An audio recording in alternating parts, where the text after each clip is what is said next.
ఎన్నికలు దగ్గర పడుతున్న కొద్దీ ఏపీ రాజకీయ హీట్ పీక్స్ కు వెళ్తోంది.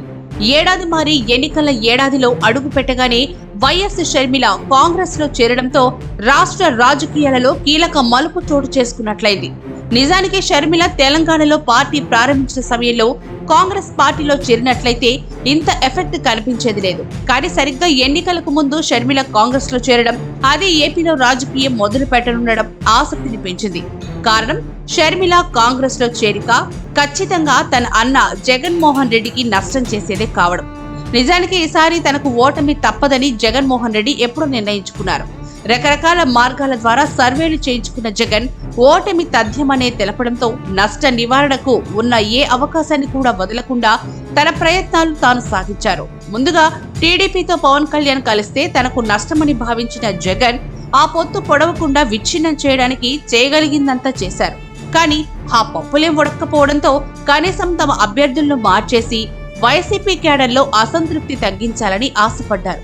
ఇక తెలుగుదేశంతో జనసేన పొత్తులో భాగంగా ఇప్పటికే చాలా సీట్ల సర్దుబాటు విషయంలో ఆ పార్టీలు దాదాపుగా ఒక అవగాహనకు వచ్చేశాయి. సీనియర్లు, జూనియర్లు, కొత్తవారు, పాతవారు, సామాజిక కోణం, ఇలా అన్ని లెక్కలేసేసుకొని రెండు పార్టీలు అభ్యర్థుల ఎంపికపై కసరత్తు కూడా ఆరంభించేశాయి.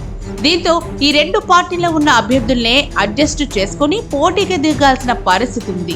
దీంతో ఇతర పార్టీల నుంచి వచ్చే వారికి ఇక్కడ స్కోప్ లేకుండా పోయింది. టికెట్ దక్కదని తెలిసి కూడా వైసీపీ నుంచి ఆ పార్టీలోకి వెళ్ళినా కూడా పెద్దగా ఉపయోగం ఉండదని భావించిన జగన్మోహన్ రెడ్డి ఆ ధైర్యంతోనే వైసీపీలో సిట్టింగులను మార్చేసేందుకు సిద్ధమయ్యారు.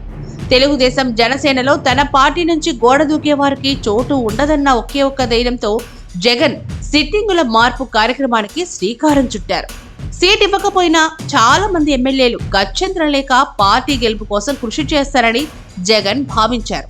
కానీ జగన్ ధైర్యంపై, ఆశలపై షర్మిల చావు దెబ్బ కొట్టారు. ఇంకా స్పష్టంగా చెప్పాలంటే ఏ ధైర్యంతో జగన్ సిట్టింగుల మార్పుకు శ్రీకారం చుట్టారో ఆ ధైర్యాన్ని షర్మిల తన ఎంట్రీతో దెబ్బతీశారు. వైసీపీలో అసంతృప్తులకు తెలుగుదేశం, జనసేనలో చోటు లేకపోయినా షర్మిల రెడ్ కార్పెట్ వేసి కాంగ్రెస్ లోకి వెల్కమ్ చెప్పడం గ్యారంటీ అని పరిశీలకులు విశ్లేషిస్తున్నారు. షర్మిల ఇలా కాంగ్రెస్ కండువా కప్పుకోగానే అలా వైసీపీకి చెందిన ఇద్దరు సీనియర్ నేతలతో ఫోన్లో సంభాషించినట్లు వార్తలొచ్చాయి. ముందు వైసీపీ అసంతృప్త నేతలందరితో కాంగ్రెస్ పార్టీ షర్మిల ద్వారా టచ్ లోకి వెళ్లడం గ్యారంటీగా కనిపిస్తోంది. ఇప్పటికే జగన్మోహన్ రెడ్డికి నమ్మిన బంటు లాంటి మంగళగిరి ఎమ్మెల్యే ఆళ్ల రామకృష్ణారెడ్డి షర్మిలతో నడక ప్రారంభించేశారు. షర్మిల చేతుల మీదుగా కాంగ్రెస్ కండువా కప్పుకునే తొలి ఎమ్మెల్యే తానేనని ప్రకటించేశారు. కాగా ఇప్పటి వరకు సిట్టింగులను మారుస్తూ జగన్ విడుదల చేసిన రెండు జాబితాలలో సీటు మారి అసలు సీటే దక్కని అసంతృప్త నేతలలో పలువురు జగన్ కు బై బై చెప్పేందుకు సిద్ధమవుతూ ఉండగా వారందరినీ కాంగ్రెస్ గాలమేసి పట్టుకునేందుకు రెడీ అవుతోంది. టికెట్ లేకపోయినా వైసీపీ గెలుపు కోసం పని చేస్తామంటూ గంభీర ప్రకటనలు చేసిన ఎమ్మెల్యేలు సైతం కాంగ్రెస్ వైపు చూస్తున్న పరిస్థితి కనిపిస్తోంది. వైసీపీలో ఎలాగో టికెట్ దక్కలేదు. ఒకవేళ టికెట్ ఇచ్చినా అది తమకి కొత్త నియోజకవర్గం కనుక అక్కడ జగన్మోహన్ రెడ్డిని చూసి ఓటేసే పరిస్థితి లేదు అని భావిస్తున్న వైసీపీ సిట్టింగులందరికీ కూడా ఇప్పుడు షర్మిల అండదండగా కనిపిస్తోంది. ఒకవేళ కాంగ్రెస్ లో చేరి ఓడినా పొరుగున తెలంగాణ, కర్ణాటక రాష్ట్రాల్లో కాంగ్రెస్ పార్టీది అధికారం కనుక కనీసం వ్యాపారం చేసుకునైనా బతికేయొచ్చు.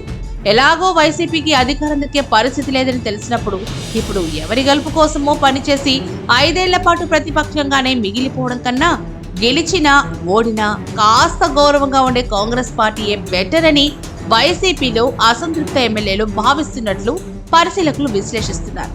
మొత్తంగా ఎంతో ధైర్యంగా సిట్టింగుల మార్పంటూ జగన్ తన చివరి అస్త్రాన్ని ప్రయోగించినా చెల్లెలు షర్మిల వచ్చి ఆ ధైర్యాన్ని కూడా దెబ్బతీసేసిందని, ఇప్పుడు జగన్ ఓటమి కోసం ఎదురు చూడడం తప్ప మరో గత్యంతరం లేని పరిస్థితుల్లో పడ్డారని పరిశీలకులు విశ్లేషిస్తున్నారు.